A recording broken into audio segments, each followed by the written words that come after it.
TTD పరిధిలో ఉన్న అన్ని ఆలయాలను అత్యాధునిక సదుపాయాలతో కూడిన ఆధ్యాత్మిక కేంద్రాలుగా అభివృద్ధి చేయాలని రాష్ట్ర ముఖ్యమంత్రి నారా చంద్రబాబు నాయుడు అన్నారు.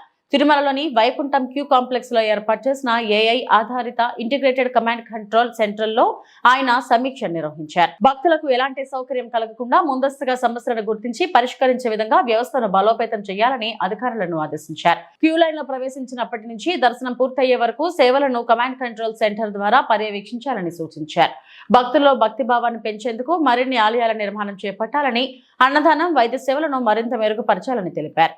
టీటీడీ ఆలయాలు దేశానికి ఆదర్శంగా నిలవాలని ఆకాంక్షించారు. ప్రస్తుతం 63 ఆలయాలను డిజిటల్ విధానంతో అనుసంధానం చేస్తున్నట్లు అధికారులు తెలిపారు. భక్తుల రద్దీ నియంత్రణ, సేవల మెరుగుదలకు ఏఐ సాంకేతికతను వినియోగిస్తున్నట్లు పేర్కొన్నారు.